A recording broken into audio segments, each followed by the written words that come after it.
Good day, sir. I'm Judeline Bordahi, and this is my pre-recorded video in reading some topics that you gave. First, letter A, interview.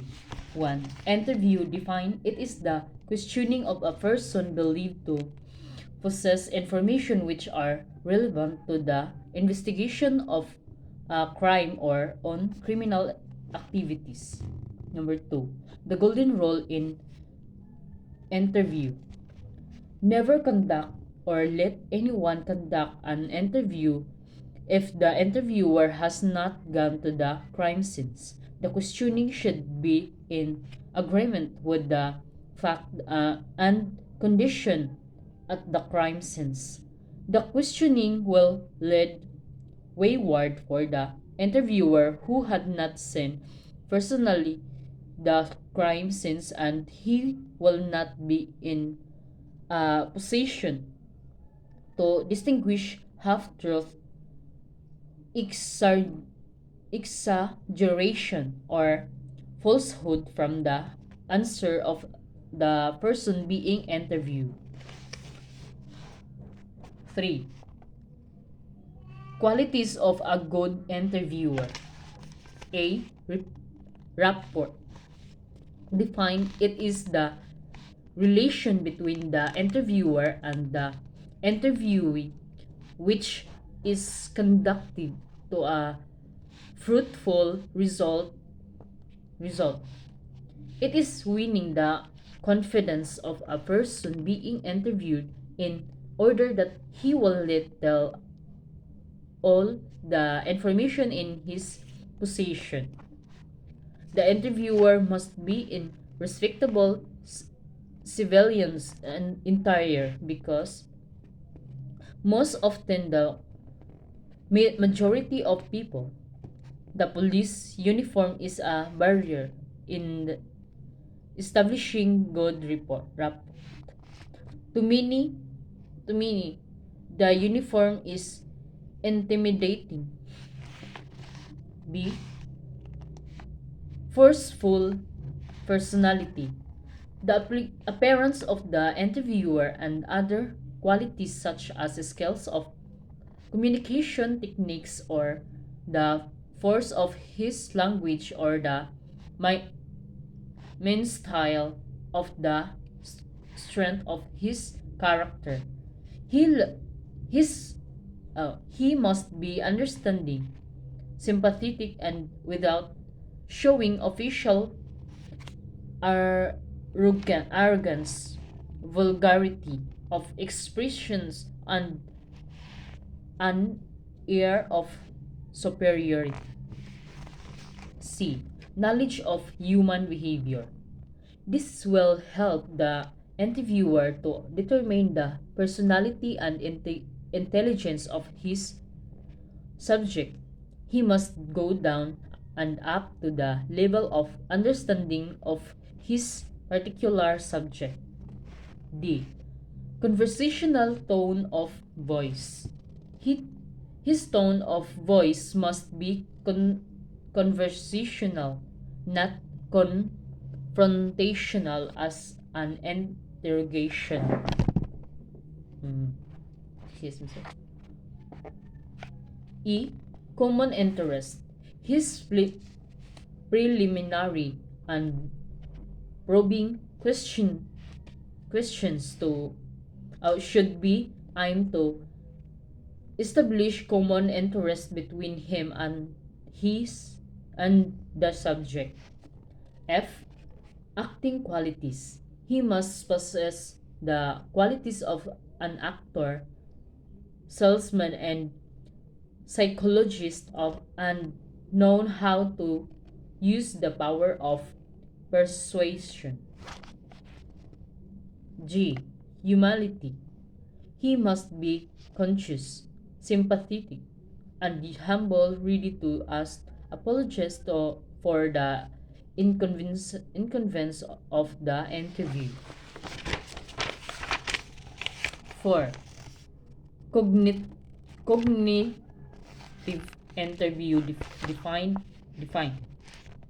It is a form of techniques in the conduct of interview upon willing the cooperative witnesses, where they are given the full opportunity to narrate their accounts without intervention, interruption, and interference from the interviewer. After the subject has finished his narration, the investigator now excuse me subject him to the style of direct examination and cross examination to clarify the unexplained portion to arrive at a vivid and complete pictures of his testimony. In the case of subject of low level of intelligence, the use of leading question greatly helped the investigator to obtain the full and desired information. 5. Reason why witnesses refuse to talk and testify. A. Fear or fear of reprisal. The fear of reprisal is always entertained by witnesses who lack the courage to face the suspect, his associate or relatives. This this is natural, especially those who have no means to protect themselves or no influential persons for them to really to rely on. This prevalent among the generally underprivileged sectors of our society. The investigators must remove this fear from the mind of his witnesses either by offering protection or by the explanation that unless the suspect is not put behind bar, the fear will not disappear. The investigator's power of persuasion plays a vital role. B. Great inconvenience. Inconvenience.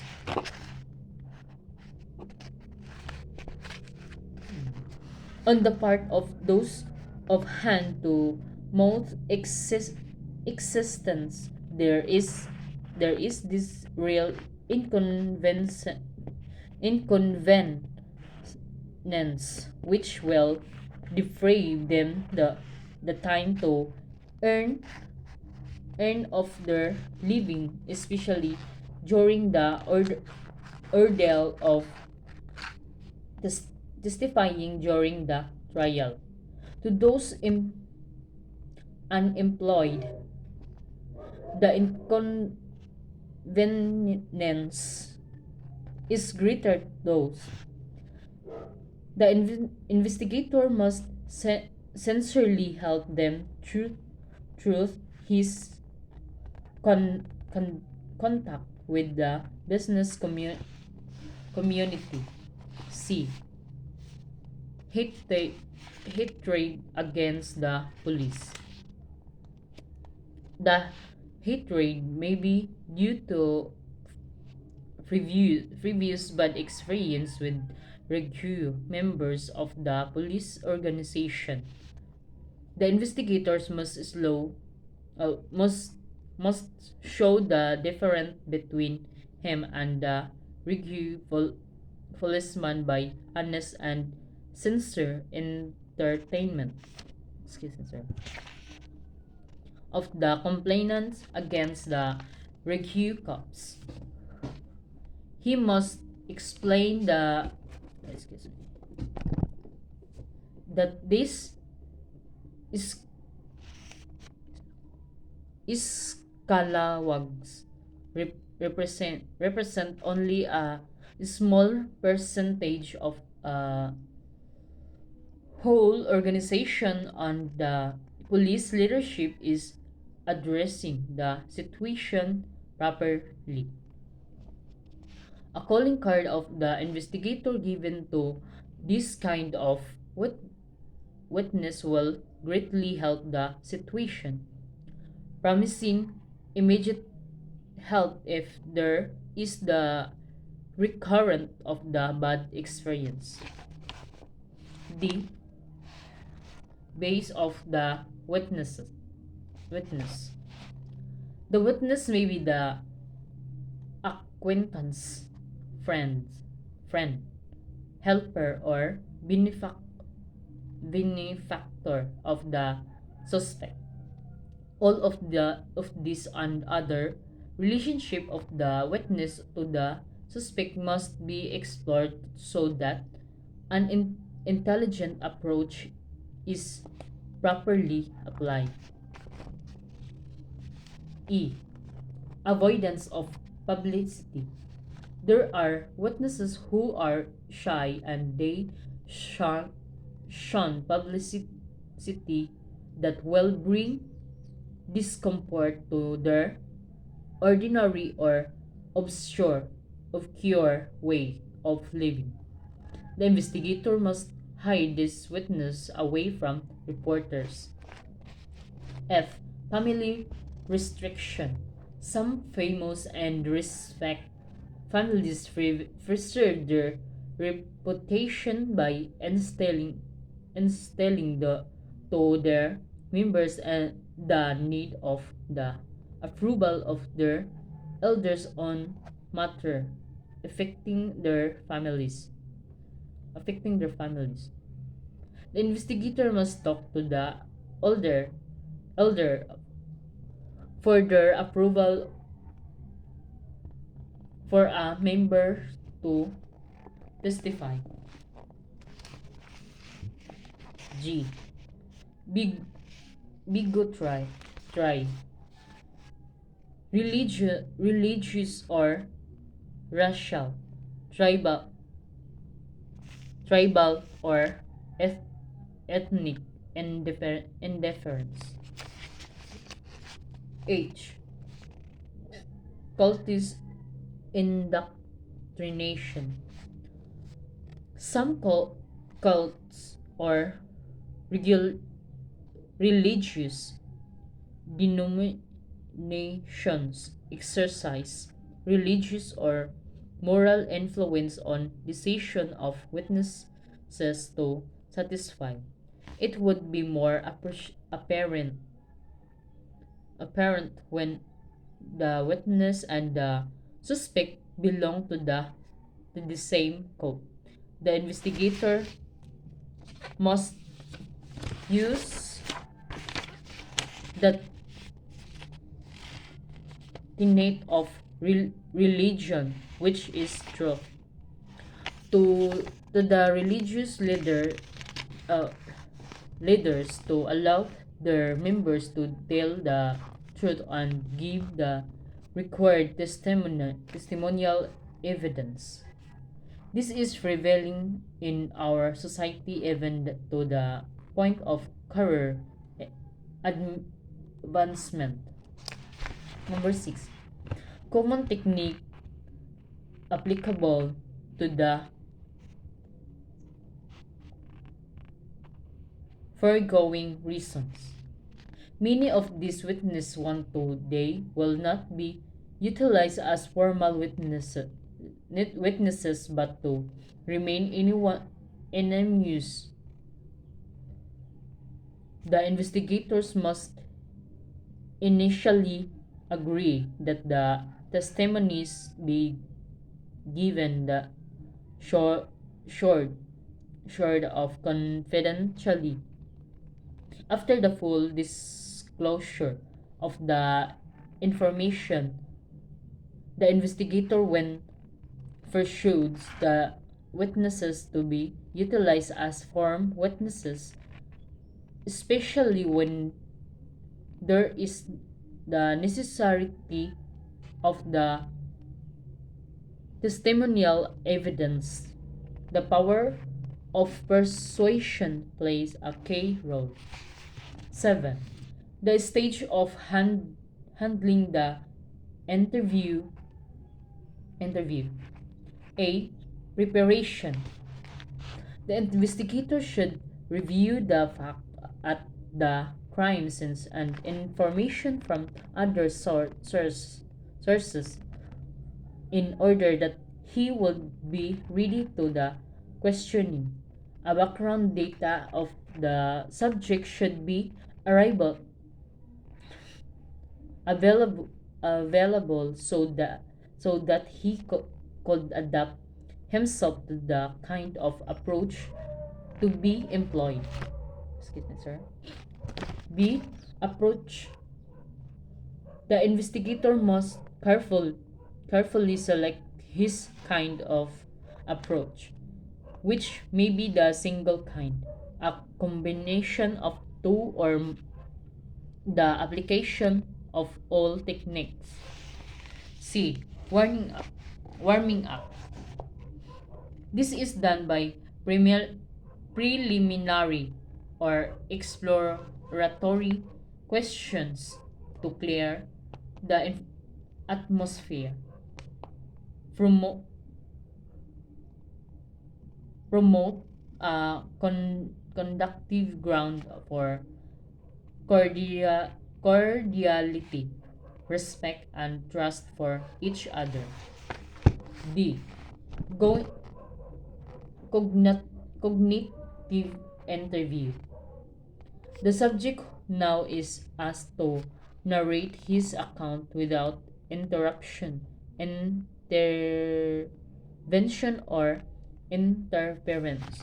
It is only after the completion of the interrupted narration that the investigator begins his direct and cross examination.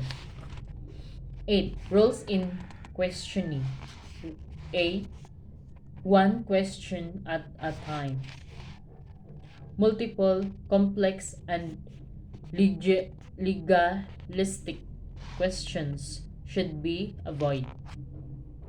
One question at a time is desired. B. Avoid employed answers.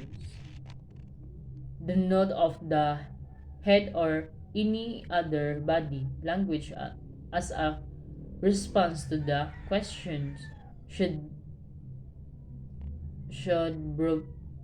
provide uh,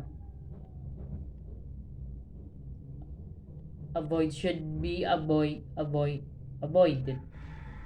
The answers must be oral, clear, explicit, and responsive to the questions. Letter C. Simplicity of questions. A short, simple questions at a time is required. If the answer needs qualification, then it should be allowed. Avoid legalistic questions such as who I the murderer, or who are in conspiracy with the suspect. Letter D. Saving faces. Embarrassing questions on the subject on matter and exaggeration or honest error about time, distance, and description can be avoided if the investigator will cooperate with the subject to save his face. The investigator should not fault or ridicule the subject on this matter. Letter E. Yes or no answer. Do not ask questions which could be answered by yes or no. It will curtail the complete flow of information and will lead in inaccuracy. Number 9, types of witnesses according to their attitude. A. Knowing nothing types. These are the reluctant types of witnesses. They are found among the uneducated, uneducated and of low level or of intelligence. Intelligence. The techniques of be applied is go down to their level of intelligence and or by interrogation.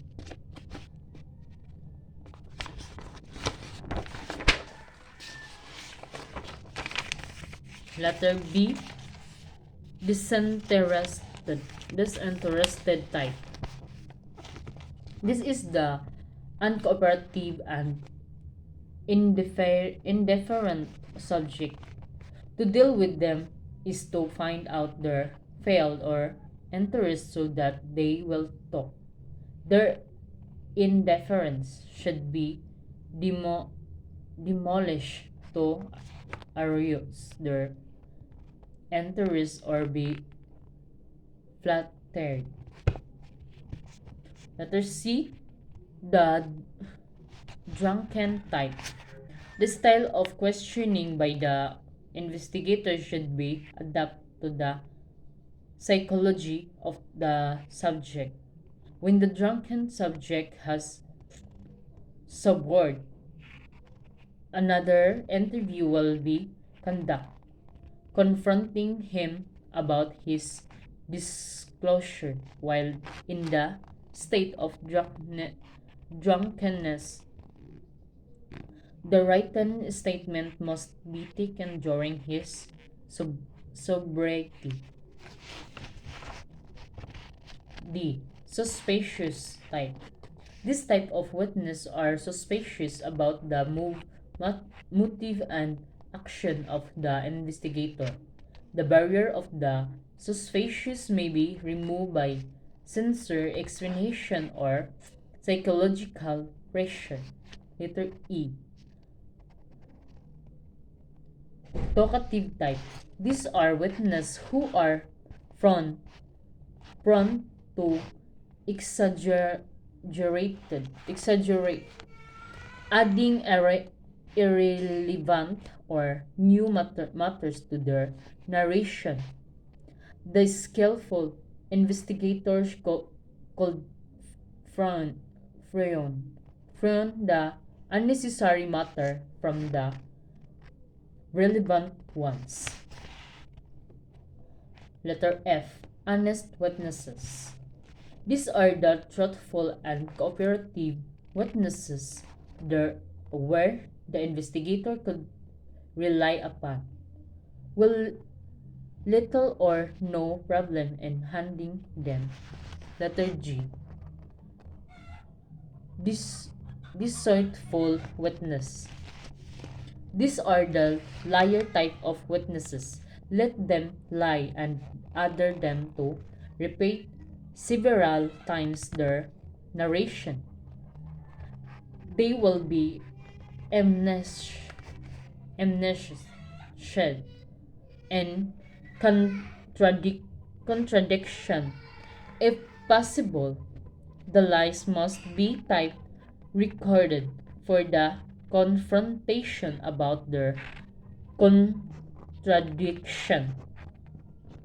Pressure them to possible cases of perjury or obstruction of justice and they will tell the truth. H. Timid witnesses.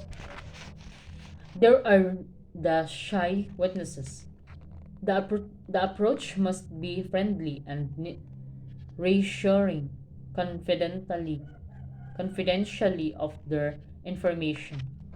These should be hidden from the devouring press by interviews or photo sessions.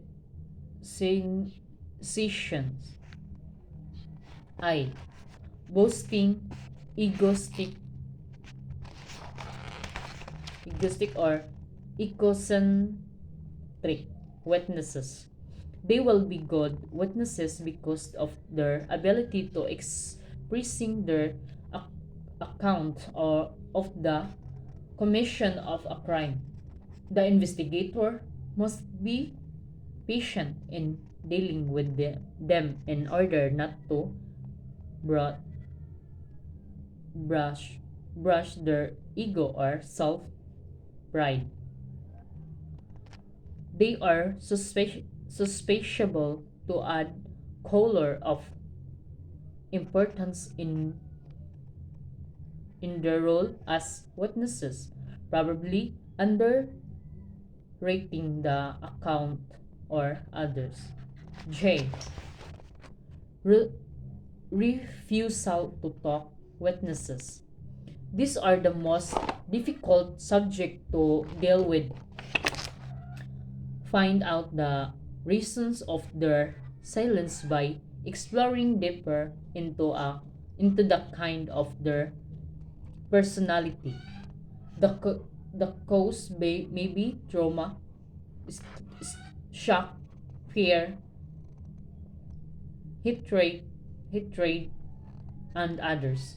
Remove this filter of silence and they will start talking. Number 10. Statement analysis. This is a new name of criminal investigation but got new in actual practice. What is a new then? What is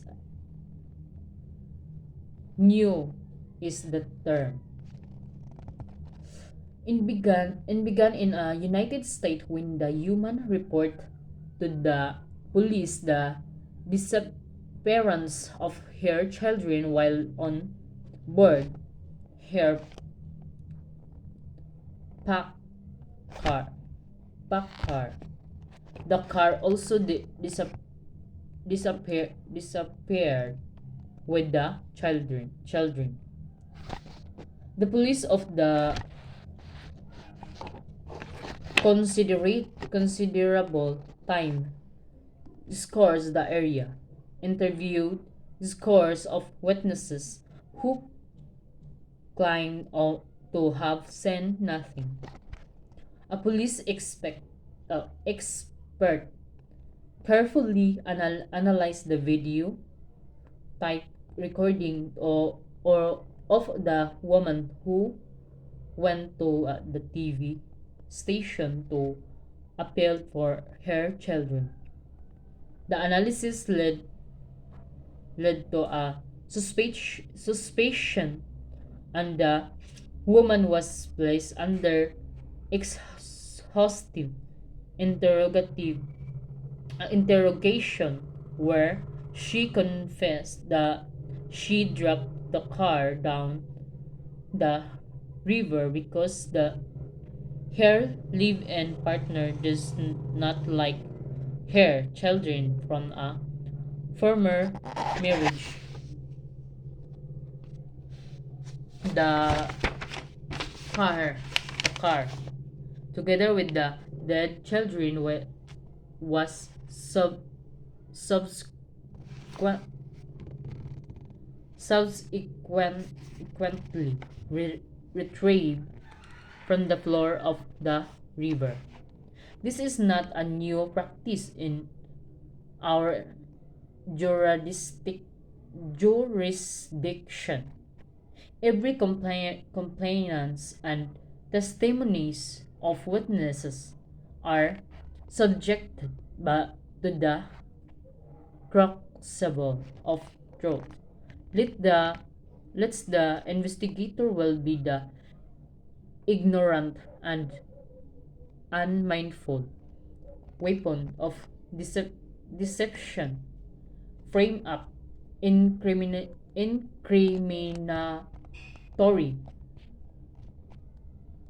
machination against the inconcern,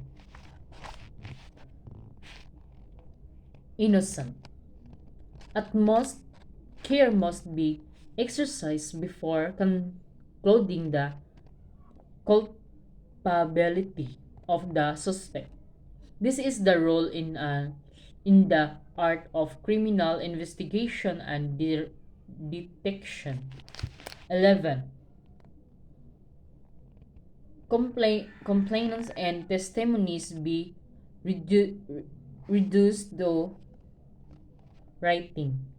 Complainants and testimony shall be reduced into writing in the form of questions and answers. Never use the affidavit, affidavit from even in the testimonies of apprehending officers. This affidavit form is frowned upon by our court, especially when there will be the variance between the affidavit and witness stand account. The court even went to the extent that what is truth is the witness stand account because the answer in the affidavit was not from the witness but from the police investigator who prepared the affidavit. The narration of the witness must be based on the role of cognitive interview. All these complainants and testimonies must be placed under oath before an officer authorize and administer oath. B. Informants. 1. Informant define. An informant is any person who finishes the police an information relevant to a criminal case about the activities of criminals or syndicate. The informant many oftenly gives the information or offer himself to be a witness. The other kind is one who furnishes the policeman an information surreptitiously and of up to remain anonymous. Number 2, confidential information define. He is a person who provides the policeman with confidential information concerning a past crime or a project the plain crime. He does not want to be identified as the source of the information. Under the law, these informants are protected and their identity could not be revealed by the police even under the order of the court unless on exceptional case where there is a claim of the define that the informant frame up the accused. Number 3, types of informants. A. Anonymous informant. He may be an anonymous phone caller, letter writer, or the text sender. Never tell the informant that the investigator already knows the information. The duty is to receive information, not to reveal any other information to the caller about fact already knows. Number Letter B, Riva Riva elimination information. This kind mostly maintains being anonymous. His process is to eliminate the Riva person or gang due to competition or other motives such as revenge or etc. Letter C, false information. Usually relay information of no consunct- consequence, value, or staff connect with thin air. He, his purpose is to appear to be on the side of law and for throwing out the suspicion from himself or from his gang or associates. Letter D, fighting information. He is provided by fear or self-interest in giving information to the police. He may be one of the lesser gang num- member who runs to the police when his gang mates are around to the involved in gang dangerous situation or when the gang he belong is hot on the police trial. He is motivated by anxiety or anxiety and um, self preservation of his well-being and well for furnished of information to pro- protect himself and as a means in sustaining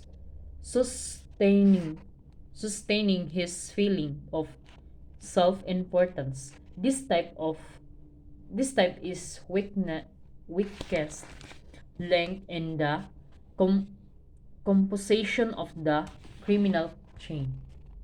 E, self aggrandizing informant. This kind of informant moves around the center or criminal group of syndicate and delight in suppressing the police about bait or information. His information his information his information may be the of value by way of authentication in intelligence operation. F, mercenary information. The informant has information for sale. He may have been victimized in a double cross or little share in the lot or given a dirty deal and seek revenge as well as profit in his disclosure. J, double crossing double crosser informants. He used his seeming desire to divulge information as an excuse to talk to the police in order to get more than he gives. To counter these kinds of informant, the police apply the deception method by giving him false information that will lead to his capture. Woman H. Woman information. She may be the female associate of the criminals who was brought up. Magazine, marginalized in the deal or being aced out from the group. Care must be given to this kind of information because women, given the skills and expertise, are more dangerous than men. They often given romance that will result in blackmailing and the investigator or will result to an extended family for support.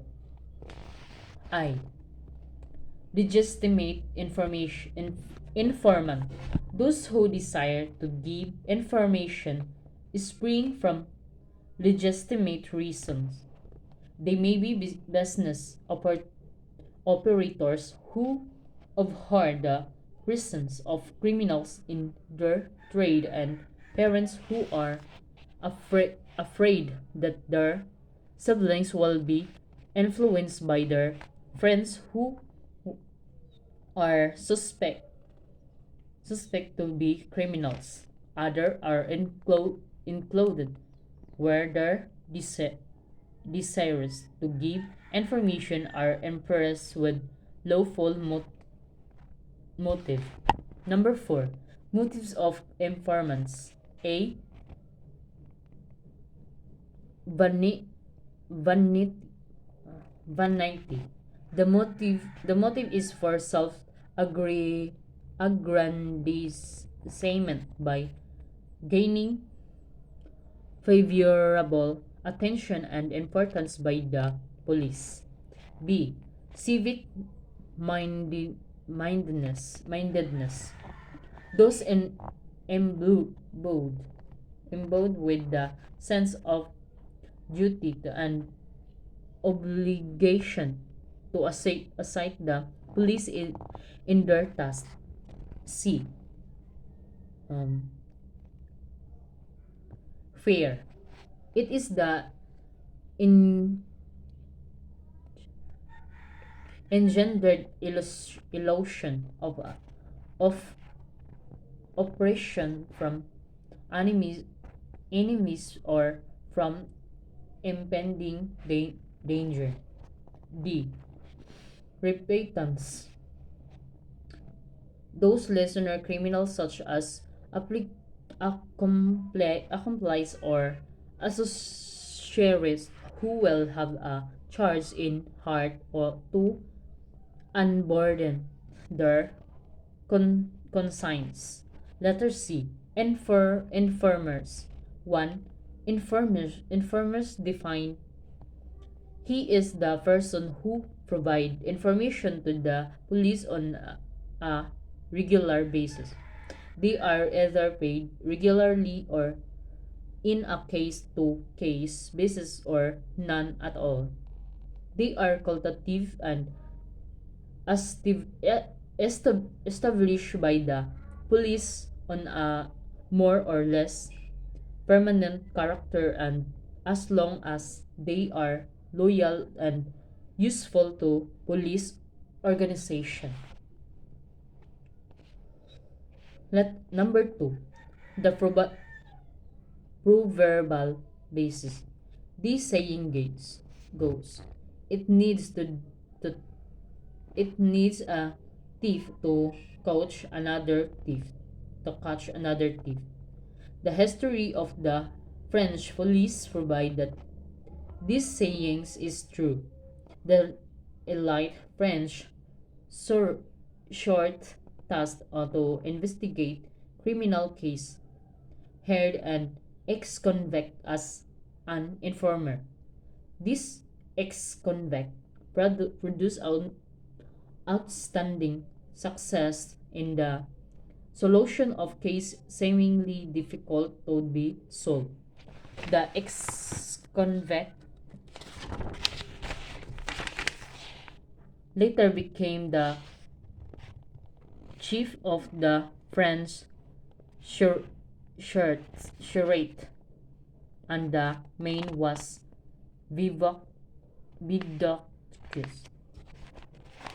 Um,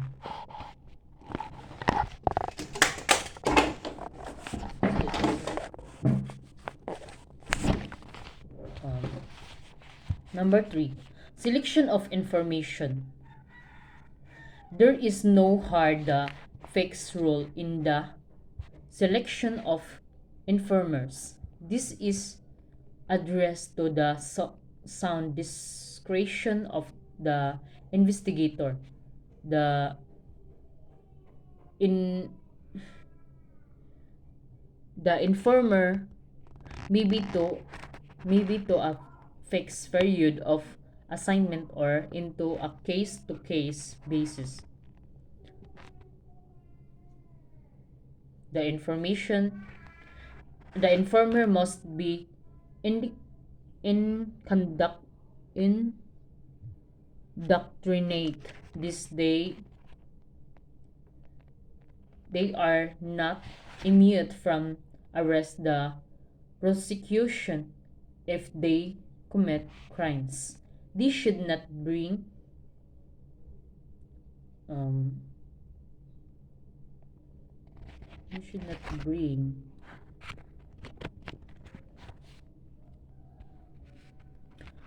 this should not bring shame and this our this hour to the police service when they will commit crimes. These should be punished like the rest. Um, excuse me, sir.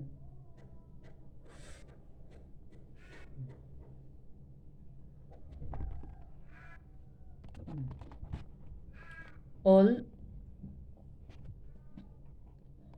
all the sectors of the society must be covered under composition included but not limited to taxis driver, jeepney, and bus drivers, verdots, vendors, conductors, waiter, dancer, ex-conviction, shoddy or underworld world character, hostesses, bankers, security guards, businessmen, prostitutes, and the elite in society and others.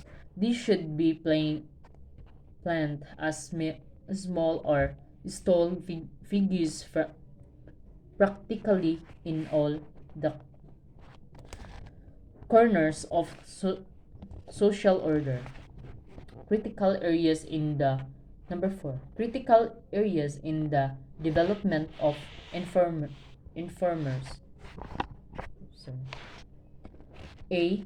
Within the rank of criminals and criminals syndicate. B. Associate and friends to criminals.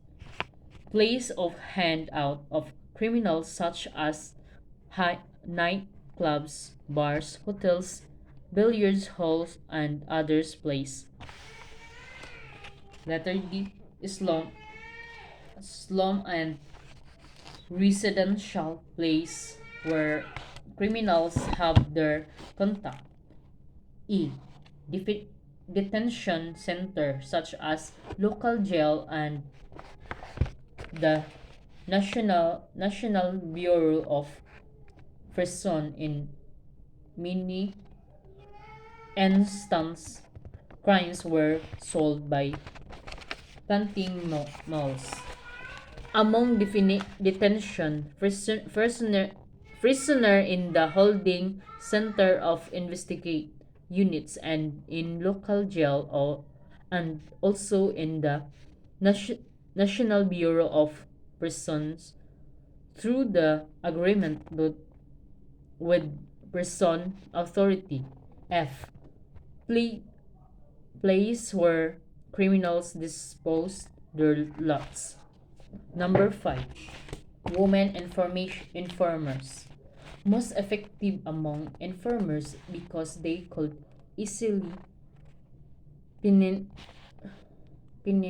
penetrate the ranks of criminals with less suspicious. Besides, they could mingle with the crowd easily and could obtain informations more than their male cor- counterparts, especially if their beauty attract attention. They have easier access to women associates of male criminals. However, care should be employed as they could easily double cross the police once they fall in love with criminals. Number 6. Dual roles of the informers. A. Identifying and tracing the whereabouts of the suspect. Letter B. Gathering of information that will lead to the location and recovery of the evidence such as the lot or other phases of evidence relevant to criminal activities. Letter D. Other sources. Government's records, police files, NBI files, Bureau of Immigration files, COMELEC files, files from the local jail and the National Bureau of Prison and the government agencies. Number 2. Private records from private officer and business and non-government organization. Number 3. Intercepted message from telephone, cell phone, radios, telecommunication, and other means of communication.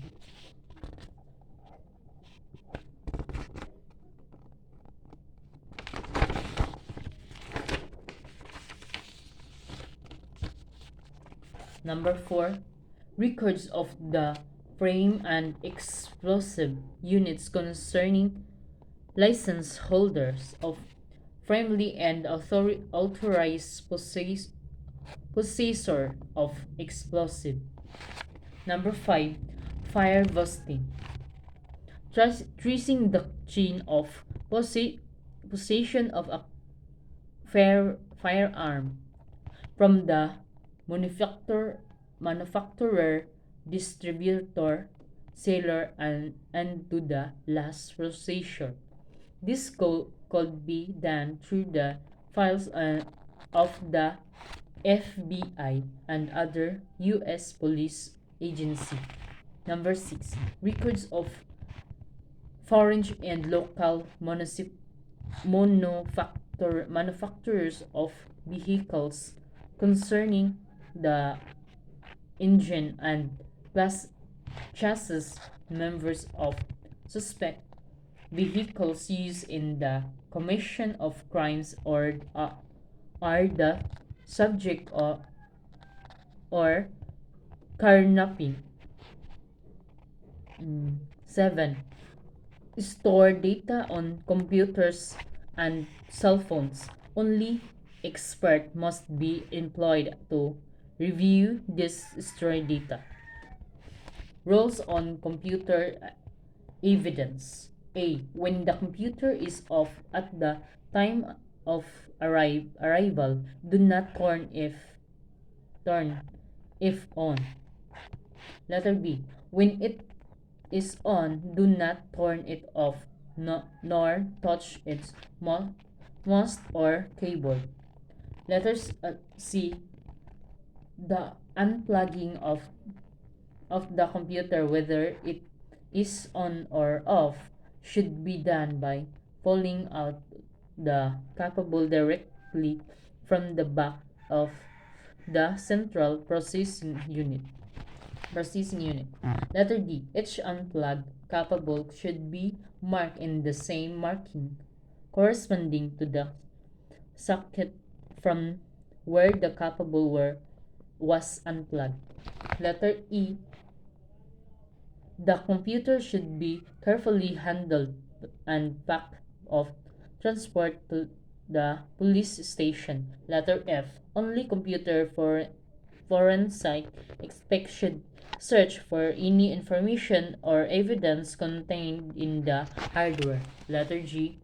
The computer hardware should be duplicated by the expert and the original should be kept by the evidence custodian for future court presentation. Search and analysis must be undertaken use and image image test. Number 8. Recognize me. Uh,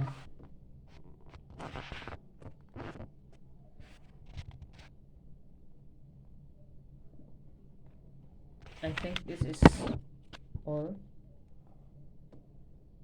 Not sure. Okay, sir. This is all for today. Thank you, sir.